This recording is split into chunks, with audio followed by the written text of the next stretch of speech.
आज 18 फरवरी हिंदी का पेपर था और आपने बताया कि सर हिंदी का पेपर लाजवाब था, शानदार था। बढ़िया, that's a good one, great news for us.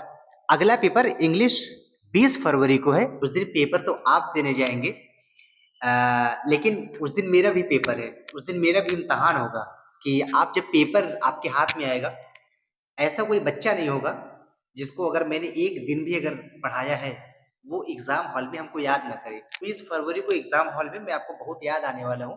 क्यों? उसका रीजन ये है, इंग्लिश मैंने आपको पढ़ाया है, इस वजह से आप मुझे उस दिन एग्जाम हॉल में याद करेंगे।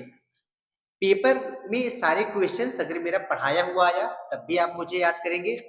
एक भी क्वेश्चन अगर ऐसा आया अगर जो मैंने आपको नहीं पढ़ाया होगा तब भी आप मुझे याद करेंगे कि इरफान सर ये क्वेश्चन लग रहा है छोड़ दिए हैं।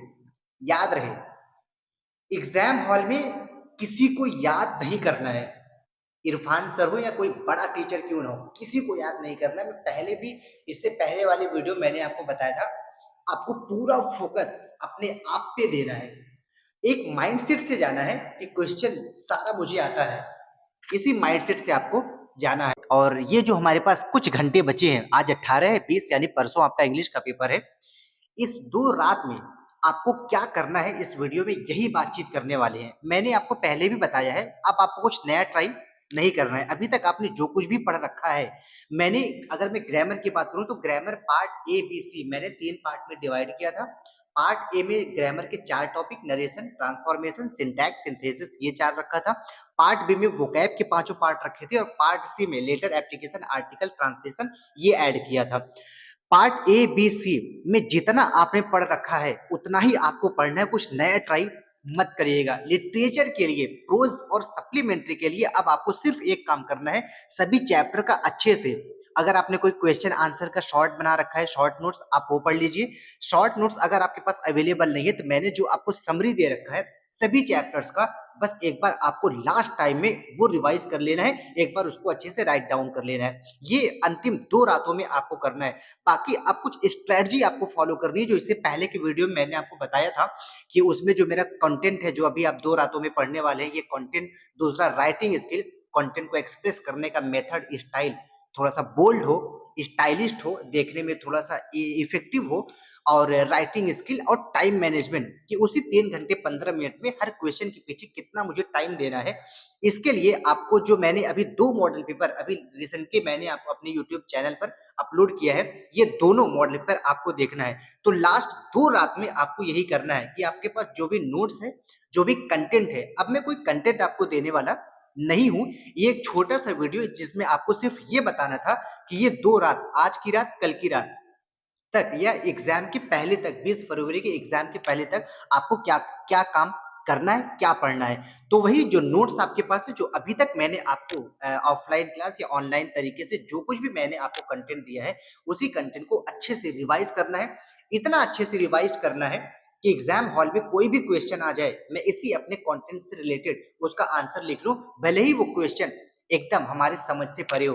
कि आपको सेल्फ मोटिवेटेड होना है, सेल्फ फोकस्ड होना है, वहां सिर्फ और सिर्फ खुद को याद करना है, किसी दूसरे को याद नहीं करना है। कितने भी बड़े टीचर से आप पढ़कर क्यों न गए हो एग्जाम में, किसी भी टीचर को आपको याद नहीं करना है। एक माइंडसेट लेके जाना है कि क्वेश्चंस के, पेपर के सारे क्वेश्चंस मुझे आते हैं, इसका सभी क्वेश्चन का मुझे अच्छे से आंसर राइट डाउन करना है, यही माइंडसेट लेकर जाना है। ये पूरे एनर्जी के साथ जाइए, पॉजिटिव माइंड के साथ जाइए, और मुझे पूरा उम्मीद है कि आप इंग्लिश में, हिंदी से भी, बाकी सभी विषयों से भी शानदार आप करके आएंगे और इंग्लिश के पेपर में आपका सबसे ज्यादा मार्क्स होगा, ये मुझे पूरी आपसे उम्मीद है। तो आपको बस यही काम बचे हुए 2 रातों में करना है जो अभी मैंने आपको बताया है, और कुछ नया ट्राई करने की कोशिश बिल्कुल भी ना करिएगा साहब। हाँ, 2 मॉडल पेपर जो अभी रिसेंटली मैंने अपलोड किया है, उसका लिंक मैं आपको इस डिस्क्रिप्शन में दे दूंगा, वो आपको तैयार कर लेना है। वो टाइम मैनेजमेंट के लिए भी बड़ा इंपॉर्टेंट है कि हर सवाल के पीछे आपको एक टाइम फिक्स करना है, उसी टाइम में, उसी टाइम के अंदर आपको अपना आंसर देना है। तो time management, writing skill, content, ये 3 स्ट्रेटजी अगर आपने फॉलो कर लिया तो एग्जाम में मार्क्स अच्छे आएँगे, इसकी पूरी उम्मीद है। और बस यही आज की वीडियो में सिर्फ़ आपको यही बताना था साहब, ये हो सकता है कि एग्ज़ाम तक ये लास्ट वीडियो हो मेरा, बहुत कुछ तो मैं आपके लिए नहीं कर पाया, लेकिन साहब मुझे पूरी उम्मीद है कि मैं आपके लिए जितना भी कर पाया हूँ, अगर उतना भी अगर आपने पूरी ईमानदारी से करके अगर एग्ज़ाम में जाएँगे, तो मुझे पूरी उम्मीद है कि आप शानदार करके आएँगे, आपके मार्क्स कहीं से भी कम नहीं आएगा। आपका एग्ज़ाम में मार्क्स शानदार है, सारे क्वेश्चन्स पढ़े हुए मिले और मुझे पूरी उम्मीद है कि क्वेश्चंस आपको पूरा पढ़ा हुआ ही मिलेगा। इसलिए साहब बेस्ट ऑफ लक, आप चैंपियन से याद रहे। एग्जाम के बाद बाहर कैंपस में मैं इसी माइक और कैमरे के साथ आपको मिलूंगा, इसी फेस के साथ आपको मिलूंगा, इसी एनर्जी के साथ आपको मिलूंगा, इस उम्मीद के साथ आपको मिलूंगा कि आप जब गेट से बाहर निकलेंगे तो हर चेहरे पे एक खास स्माइल होगा। वो स्माइल इस बात की तरफ इशारा करेगा कि सर फोड़ के आ रहा हूँ, सर पेपर शानदार करके आ रहा हूँ, स्कोर भी शानदार आएगा। तो इसी उम्मीद के साथ मैं आपको एक अंतिम बार, शायद ये मेरा लास्ट वीडियो होगा एग्जाम से पहले तक, एग्जाम बाद हम फिर मिलेंगे। तो wish you all the best champions. और मैं पहले भी आपको बताया हूँ कि आप जेम्स है, हर सर्कमस्टेंसेस में आपको चमकना है।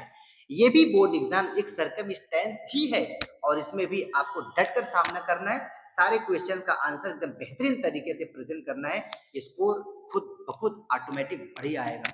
तो एक बार फिर best of luck champions, thank you so much.